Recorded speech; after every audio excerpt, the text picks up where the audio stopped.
Welcome to the C.S. Joseph Podcast. I'm your host, C.S. Joseph, Acolyte Edition tonight. And today's question is, can the seasons of the year shift cognitive focus?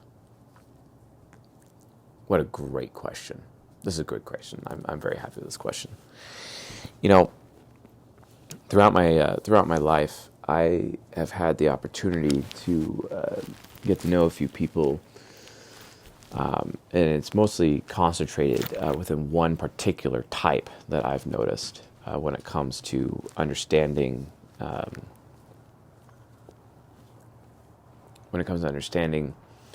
how the seasons of the year actually can affect a personality type in terms of their nurtural expression through the octagram. Obviously, you have cognitive development, which is something that's pretty static and established over time. But cognitive focus is very variable. It can actually change. It could even change day by day, depending on what situation you're in, what environment you're in, the people in your life. Sometimes, for example, in my own life, whenever I'm around my mother, I just become UDUF, just instantly. I'm unconscious focused. As a result of that, I just become UDUF, just straight up. And I always find that to be very interesting how that happens. But would the seasons of the year actually, change a person's cognitive focus? Well, in my life, INFJs, specifically this particular archetype of the 16, seem to constantly be affected by the weather consistently. And I've just noticed how, given how external these types are over time, and given, oh yes, thanks, love. She's bringing me some tea. Yes, thank you.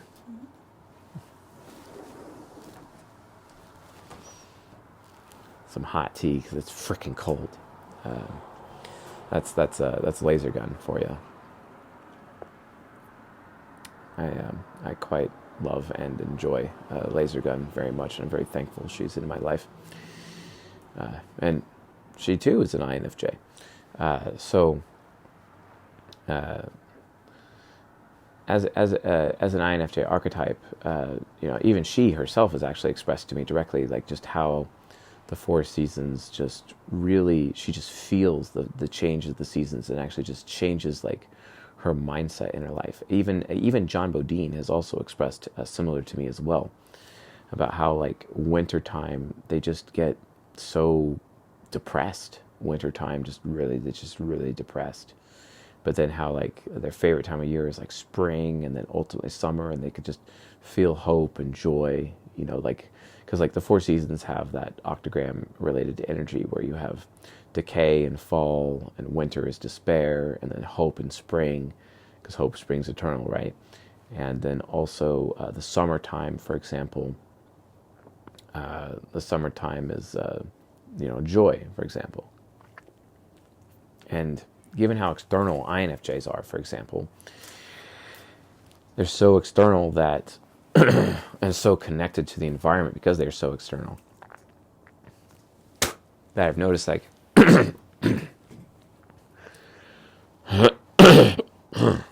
some types are more affected by the physical environment than others. And the ones that are the most external are the ones that are affected by the external environment the most. So, for example, ESTPs, INFJs, they're incredibly external. And then also you have Templars, the other Templars, which are ENFJs and ISTPs. These four types are the most external of all the types. And as a result of being the most external, they are the most affected by the environment, the physical environment that they're in, as well as the people that are within the physical environment as well. So you could say very easily that as the seasons change throughout the year, it affects these people the most, and it absolutely does adjust their cognitive focus. It absolutely does, just by the change of the seasons, with INFJs and ESTPs being affected the most, entirely the most. And I've actually recommended within my coaching practice, INFJs who hire me saying, oh my God, I'm so depressed, it's winter. And I've literally advise them, well, vacate to a different part of the earth where it is sunny out, potentially year round. Go to Southern California, go to Southern Florida, for example, or, if they're like an American, or go to a tropical location, right? Go there. Why wouldn't you? These things are pretty obvious, at least they're obvious to me. And I tell them, go to these places so that you're not dealing with that depression, you're not dealing with that despair, basically, that you're getting as a result of being in these environments.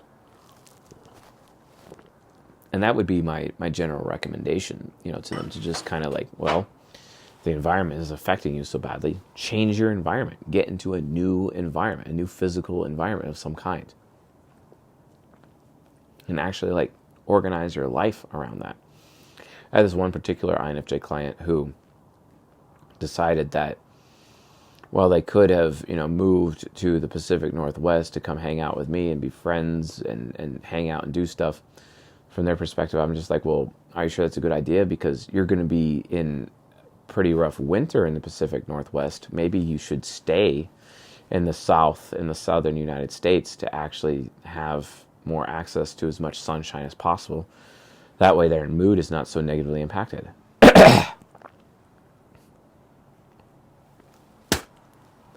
And that's literally as simple as I can say. These are the types that are affected by it the most. Now, take like an SI user, an SIFI user, take like an INFP.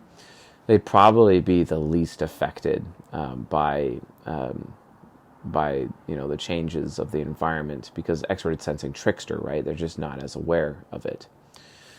Or even ISTJs, for that matter, they're not going to be as affected, because ISTJs have the ability to make themselves comfortable in any physical environment. So really, the answer to this question is like, can the seasons of the year shift cognitive focus? Yes, but really, who does it affect the most?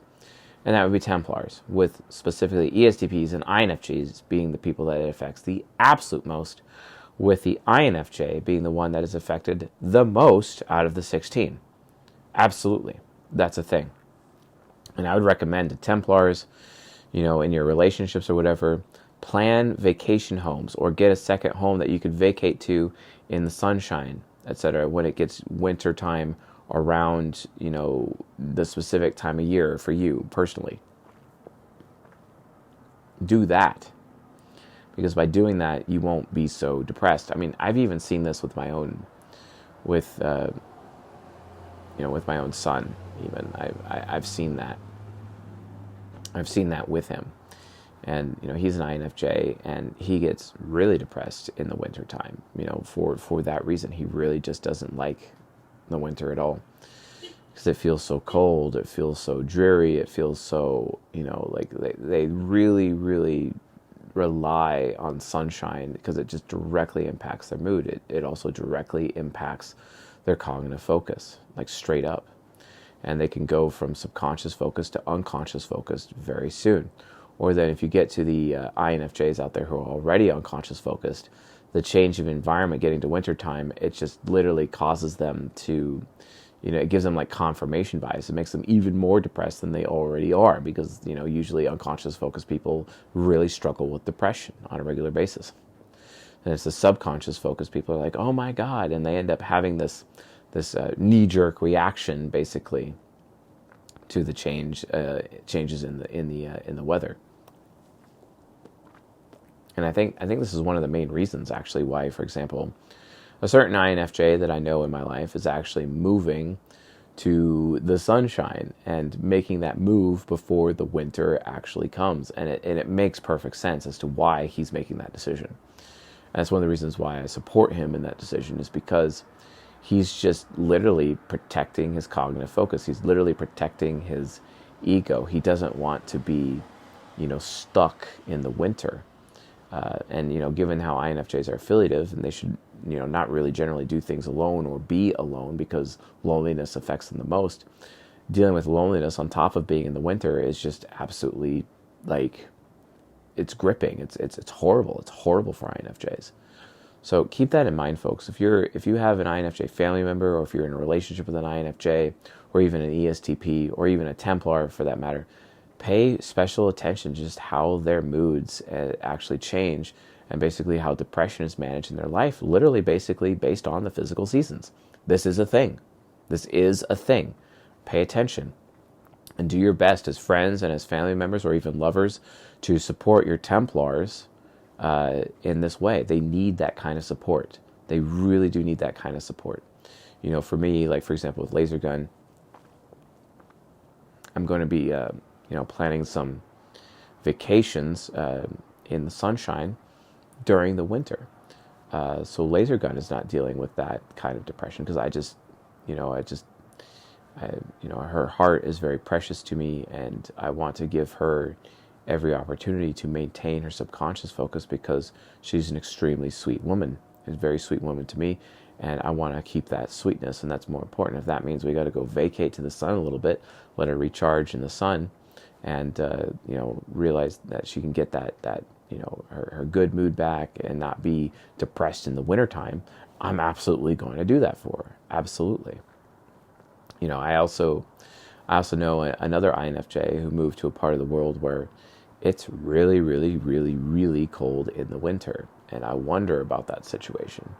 And hopefully her husband is aware of this nuance and how it could actually end up becoming a potential problem for her mentally based on, this environment. Now, naturally, throughout human history, we just have to just deal with it, and obviously INFJs need to have supportive family members, and Templars need to have supportive family members around them to get them through these times. But it is a thing.